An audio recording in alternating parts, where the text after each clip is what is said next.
My name is Joepraize, gospel music minister by the will of God. But people were like, Joepraize, what are your real names? My name before the Joepraize is Joseph Omoibodage. I'm a gospel artist. I'm a Christian. I'm a husband. I'm a father. Just so many things to know about me, but I think this will be okay for now.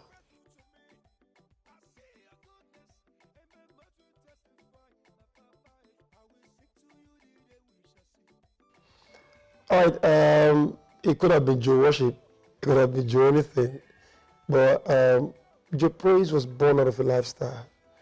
It was a name that emerged from the person that I am. I wanted to say the person that I was, but as far as the person that I was is still the person that I am today.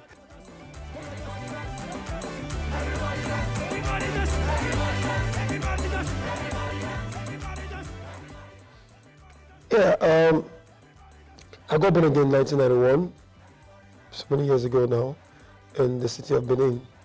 And actually got born again because of fear. I went out one day on a particular crusade to watch a video. And in that video, we watched a movie called Bonnie Hell. I don't know if you've seen the movie before. Oh my goodness, this generation, we need to go pull out those videos. I saw that video and I told myself, no way, I'm not going to go to hell. So I got born again because of fear.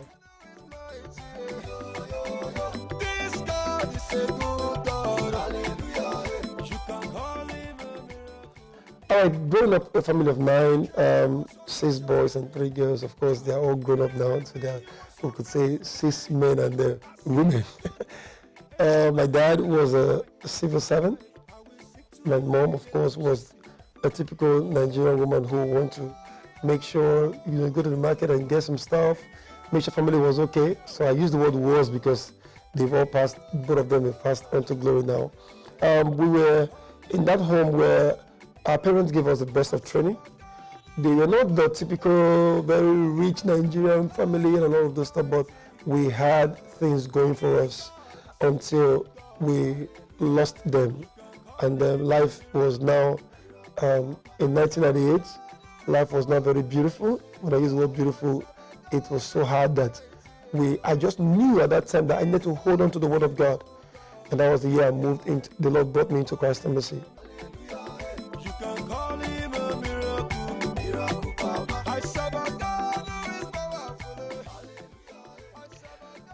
For Joepraize, music is not what I wanted to do. Talking about when I realized it was what I wanted to do, I would say that Joepraize is an errand boy. I was sent on a message. I was sent on a mission by God Himself. Because growing up, there was nobody in my family who did music. There was no singing ability anywhere. Everywhere I was, in my order. Yeah, I could sing in the choir and all of this stuff. But I just knew that when I began to have that relationship with the Holy Spirit, He could at that time he began to trust me with certain, dimensions and all of that. So for me, it wasn't more like I recognized that gospel music is what I wanted to do. No, it was Him trusting me with His very special unction to deliver to my generation. Heaven speaks of your glory and the earth of your beauty. Your love is new every morning. Heaven speaks of your glory and the earth of your beauty. Your love is new every morning. Business. Apart from doing music, before I even, from age, how old was I? I think I would say 14, 15. Before I was 17, I was already going out of Benin to Cotonou to go buy fairly used clothes. I don't know if you've seen my video, I give you all the praise. I don't know if you've seen it. I know video, you guys must have shown it. That video, when you see the video and you see the what I tried to typify in the video, it was a true life story of how the struggle was then, how I sewed stuff around, fairly used clothes to not pure water, ice water. Pure water is what you have in a sachet. Ice water then is what we used to measure with cup out, okay? Ice water, I mean, all the very funny stuff I did. I tried to put them in that video. So basically, it's a journey. It's a journey, and today I'm very grateful that I listened to the Holy Spirit.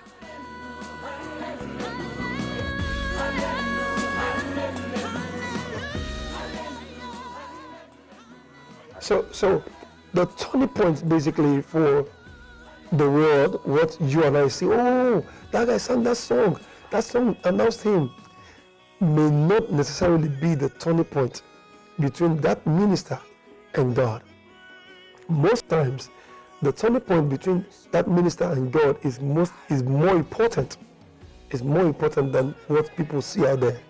For me, what you will want to say, oh yes, that was his turning point, would be, you are a great and mighty God, right? But that may not necessarily be the turning point between God and I. The turning point for me was when I began to have that, when my relationship with the Holy Spirit entered into another level.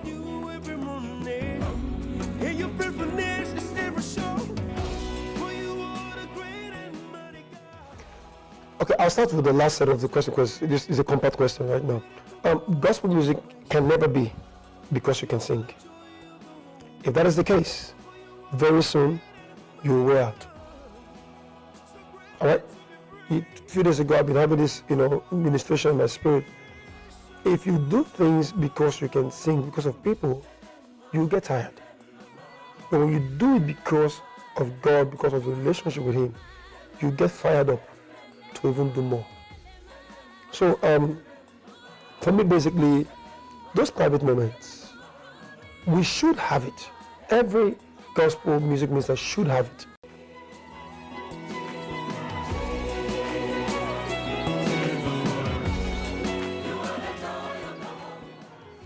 Those who always tell them,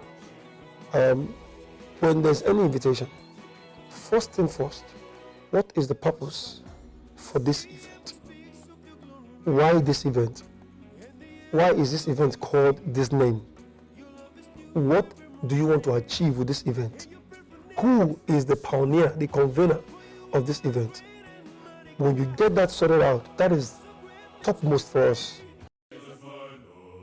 You are the joy of the whole world.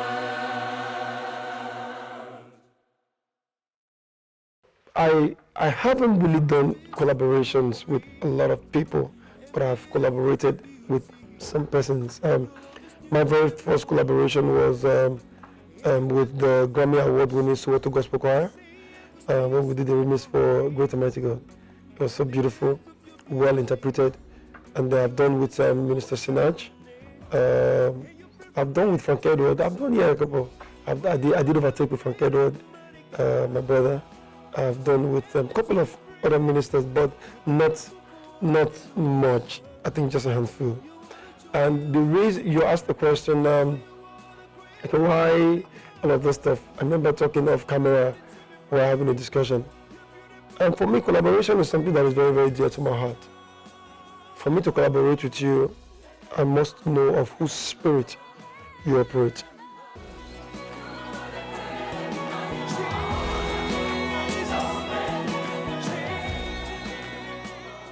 Okay, who are the people that I'm likely to do collaborations with? A couple of them. You know that prophet that says he was thinking to himself that he was the only prophet at the time, and God opened his eyes to see that there are several other prophets, right? So God's children are emerging from everywhere. We have mind-blowing music ministers of God who are doing so well, making God proud, pushing in and resisting the agenda of the devil, and being a blessing to God's people all around the world. So, yeah, in Nigeria, I have a couple of them. If you ask me to give you names right now, I may not be able. I know you would really love to hear that name, but I'm sorry I'm not able to really give you that name, but I promise you, you will see the content very soon. And the years of your beauty, your love is new every morning, and your faithfulness is never shown. I remember when we made a contact then, that was in the age of no prevalence of internet. That's why I always take my fans very, not fans basically, I don't call them fans, I don't really have fans. I have family, I have people who God have given to me, who God have placed under my watch, as it were, to feed them, to give them content, spiritual content, whether we are dancing to it, whether we are worshiping to it and screaming and crying to it. You know, these are the people that God have given to me. It will shock you that it was a follower of Joepraize that connected, that made the collaboration with the Soweto Gospel Choir possible. Till tomorrow, I've not even seen her. I mean, I've not seen her in so many years. You know, she was with me then when we used to use this BlackBerry for a chat then. You know, she got my pin and we're just talking. She was like, oh, my husband and I will love your ministry so much. You know, we got talking after a while. She was like, have you heard of Soweto Gospel Choir? I said, no. She said, oh, really? So she began to, you know, discuss with me and all that. And the rest was history. So she is the one that did all the connect, did all the paperwork. Amazing. All I just did was, okay, fine, let's take care of this, let's take care of that. I remember when Beverly is the manager for Soweto Gospel Choir. She's white. When she heard the song, the best way she could describe the feeling was, ooh, goosebumps, you know? I remember very well. And we got talking, and they so loved it. The rearrangement for the song, I left it totally to them. I said, you know what, can you rearrange the song? They said, oh, we'll do it. And when I flew into South Africa and heard what they did, I'm like, oh my goodness. It was just the very way the song should be.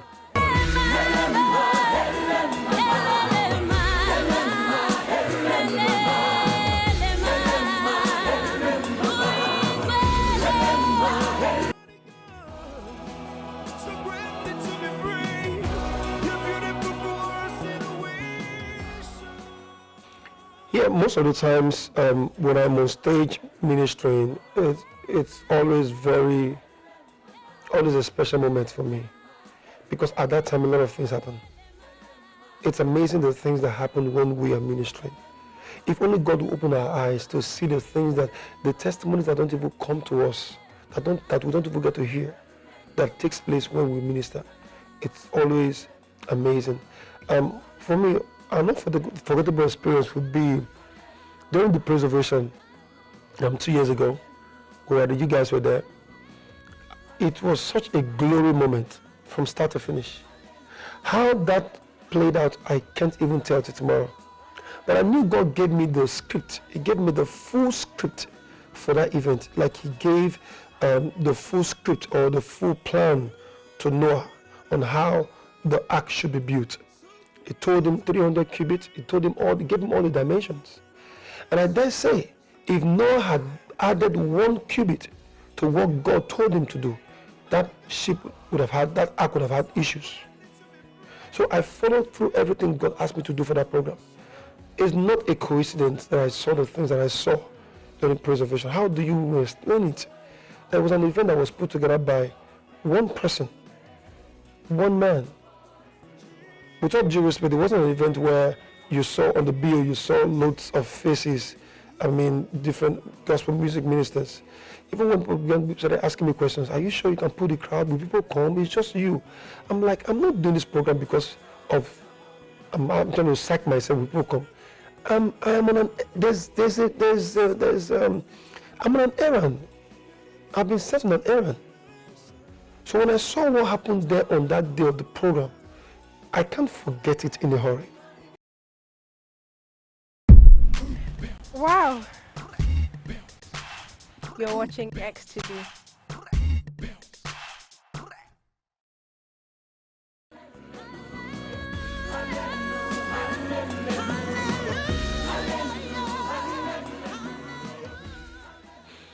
I was Years ago, and someone asked me a question, how do you write the kind of songs that you write?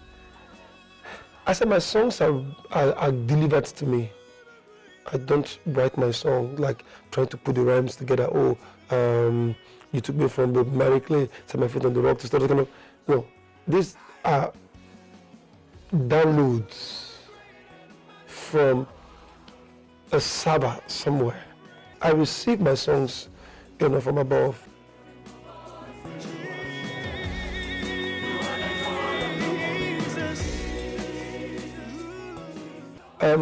I have tried not to separate my life on stage as a popular person from the life I live here in my house.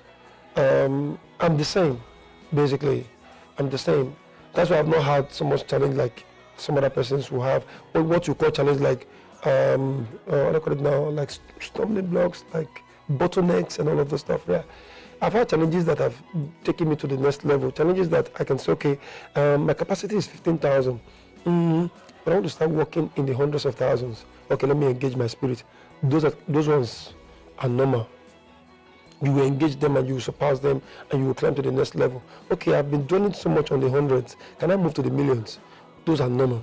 But challenges of, there's a bottleneck, you are stuck, you can't move anywhere, could be caused by people living a funny, it's a funny life, a life that is not theirs, basically. So for me, I've maintained my life as a Christian, off stage and on stage. So when you ask questions like, what have been those challenging moments for you? I'll tell you, I've not really had those moments that got me stuck, that I didn't know what to do.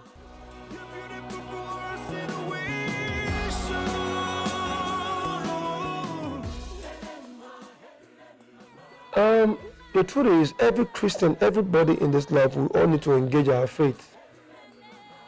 It is not because you are an engineer that gives you money. It's not because you are a doctor that makes you wealthy. It is just you engaging your faith, to ensure that you are able to capture the things that you capture. Mark that word, capture. Sometimes people walk up to you, oh, you just blessed me. Can I bless you with something? That happens a lot with the things that we do. And somebody gets that thing, and the next thing you're thinking of is, you want to go buy, you're thinking of self. But God told me very clearly, He said, I will make you rich. He said, but if you don't put the money back into what I've called you to do, you are a fraud. I always say it, this is what the thing, He told me very clearly, I heard it. So if you don't put the money back into what I've given you to do, you are a fraud. So when those monies began to come to me, oh, you blessed me, oh, I went somewhere, I was able to do something, maybe I bought something and I sold the thing, there was profit. I knew that all of these were accruing to a certain place where the money should go to, that will be able to help me to do the things that I want to do. For instance, I could just tell you, there's a song I want to shoot. I should have a video for the song. I'm not going to start looking for money at that time. If I ever say it like that, just know the money is kept somewhere, because something is going in somewhere. So it's basically a culture.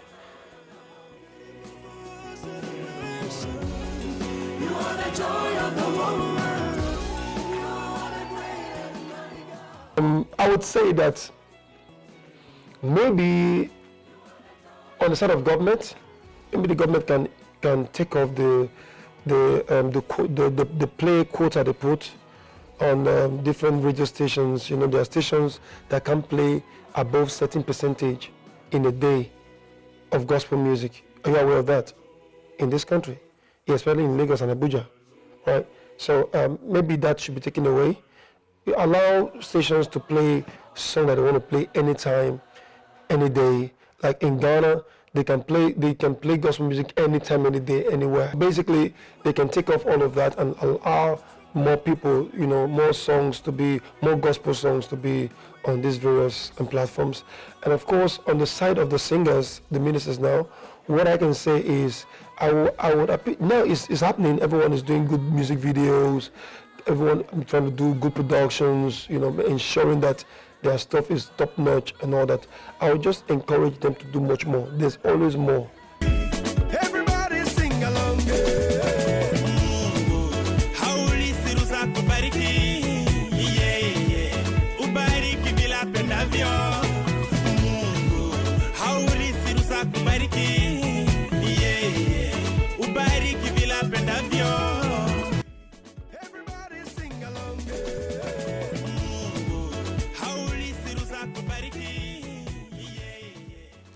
for me, it's part of the job.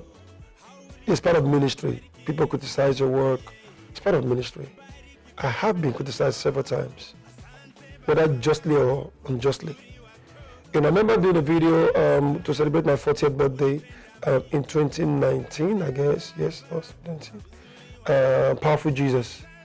And some person were like, the guy went to bleach his skin. You know, it was such a discussion. Why can he be doing that now? Wow, this gospel artist, they are bleaching skin, they are doing that. Hey, they are not following the word.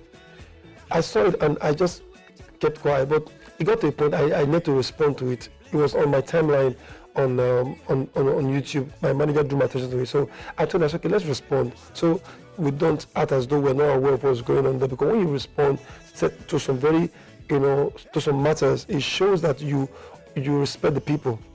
So it was basically the lighting that we used for the recording. I mean, you can see my skin right now, I'm here with you. All right. It was the lighting, the kind of light that we used. And it was on purpose because of the glitz and the glamour, the royalty of the video. We were trying to portray royalty. So the guy is not just a guy. I'm sure it was one young blogger or something. He wasn't patient enough to understudy or ask questions. So we addressed it, and they kept on talking. So handling criticism for us is normal. We have a very workable and very solid shock absorber.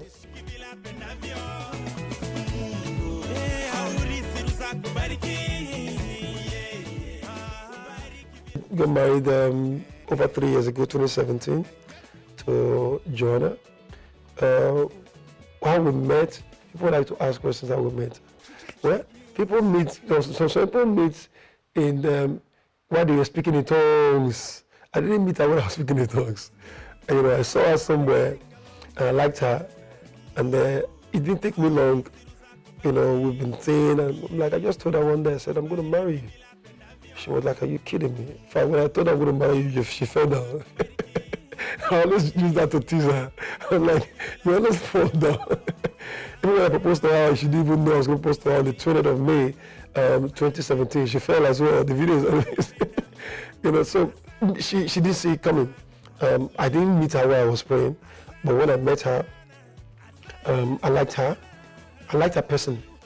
I liked her person because she is, for me, a family person. I just liked her because I knew that was a missing link. I'm a family person. And if I was going to get married, I must have somebody who will also carry on this whole thing. If you're not a family person, you cannot survive around me. So I just told her, I said, look, this is what I'm going to do. This is what I'm going to do. And I said, we had the vision. And we said, okay, it's going to work.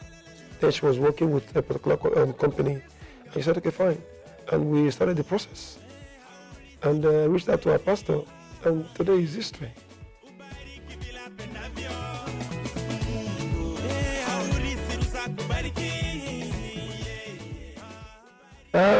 The journey is a journey. It's a life. I don't even know if it's a journey. I'm still very young in it. It's very interesting. I mean, my son right now can engage me. It's forming words. It's just over 2 years. 2 years, 5 months, and it's so amazing how he's able to form words. 2 years, 7 months, going to 3 years now. How he's able to form words. Now he can engage me in discussion. We can play.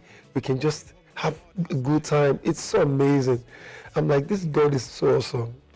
And you see how I'm so patient with him, to getting him to learn a lot of things. It just typifies how God relates with us. God the Father, is patient with us when we mess up, when we do wrong stuff. You can't tell me. You cannot. There is no justification in the New Testament that talks about God's anger on his children. It's not there. God is a God of love. So when I see my son, I see my relationship with God. I transfer that God love to him by default. So just being around him, play together. If he was here, I trust me, he's going to be sitting here. So it's just so beautiful. So beautiful. I can encourage you, if you're not married, don't get married.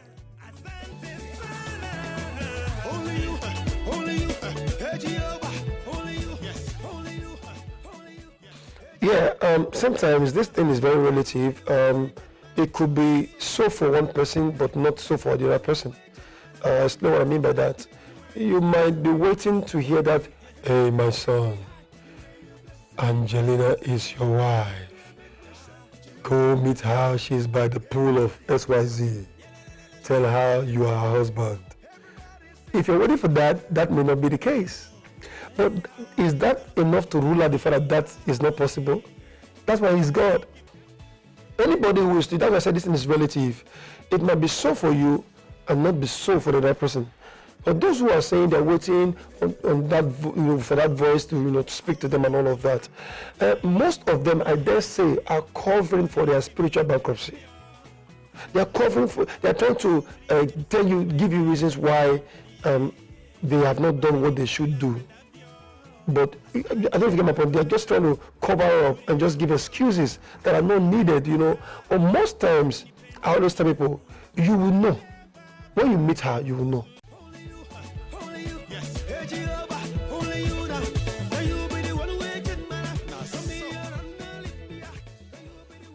All right, yeah, I'm sure you've been so inspired, blessed, entertained. If I was able to entertain you, I'm not an entertainer, I'm not. Just to leave you with this word, be a man of the Spirit. Trust me, you can never lose for being a man of the Spirit. You can never lose in ministry, you can never lose in life, you can never lose in business. You can never lose in your career. You can never lose in anything that you find yourself doing. Be a man, a woman of the Spirit. All right, God's people, my name is Joepraize, a gospel music minister by the will of God, and you are watching Unveiled on S today. God bless you.